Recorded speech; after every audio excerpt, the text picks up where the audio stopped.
Ngayong gabi, December 5, araw ng Biyernes, ay nandito tayo ngayon mga kaangkol sa El Pescador upang masaksihan at mapagmasdan ang naggagandahang Christmas tree dito. Nagawa at nagmula sa mga iba't ibang barangay dito sa Bolinao. At syempre, isa na rin dyan ang aabangan natin mga kaangkol, yung fireworks display. Hindi mawawala dyan mga kaangkol, yung syempre mga kainan, mga nagtitinda ng laruan at kung ano-ano pa upang nang sa ganon ay may mabilhan tayo ng ating makakain kapag tayo nagutom. Sobrang napakaraming tao mga kaangkol, pero handang-handa ang ating mga kapulisan upang magpatupad ng katahimikan at kaayusan. At syempre, hindi rin mawawala ang ating BFP o Bureau of Fire Protection upang handa tayo sa anumang sakuna kung magkaroon man ng sunog dito sa lugar na kung saan gaganapin ang fireworks displays. Lahat ay masaya at naghanda para sa selebrasyong ito. Bawat barangay ay merong sari-sariling presentasyon. Dito pa lang ay sobrang gaganda na ng mga pailaw at dekorasyon, mga costumes na kumikinang, animoy bituin sa langit na kumikinang-kinang dahil malapit na rin ang Pasko. Ayan, at lumabas na si Santa.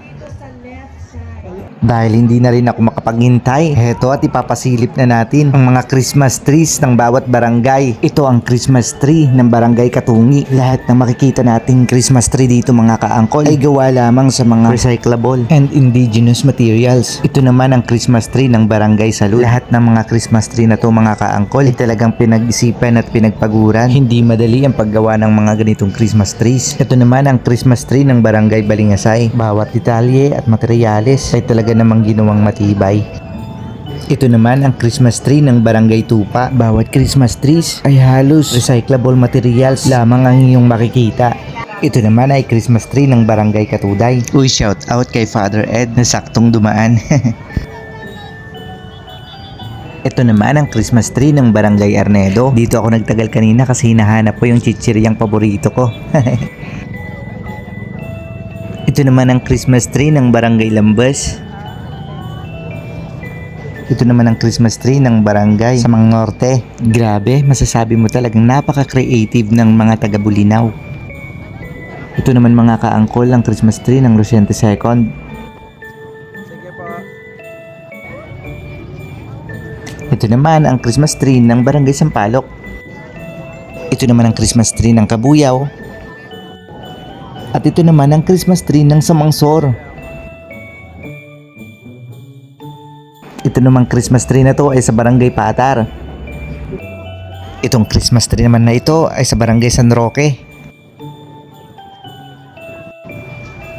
Itong Christmas tree naman na ito ay sa Barangay Victory.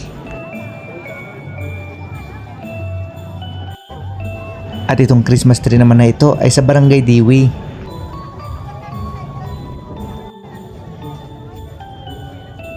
Itong Christmas tree naman na ito ay sa Barangay Kulang. Ang Christmas tree ito ay sa Barangay Luna naman. Ang Christmas tree ito ay sa Barangay Herminal naman. Ito naman ay sa Barangay Liwaliwa.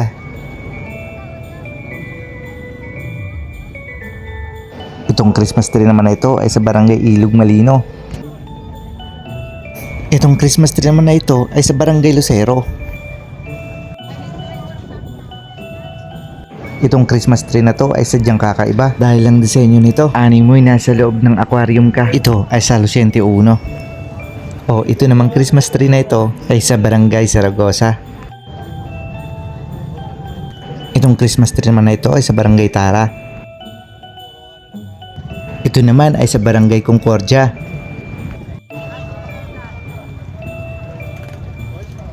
Ang Christmas tree nito ay sa Barangay Guyuden naman. Ito naman ang sa Barangay Istansa. Ito naman ay sa Barangay Pilar. Ang Christmas tree ito naman ay sa Barangay Binabalyan.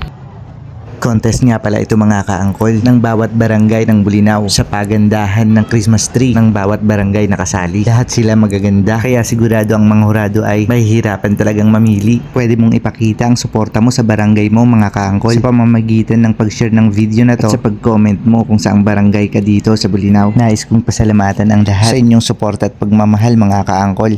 Advance Merry Christmas nga pala mga kaangkol and Happy New Year. God bless sa inyong lahat.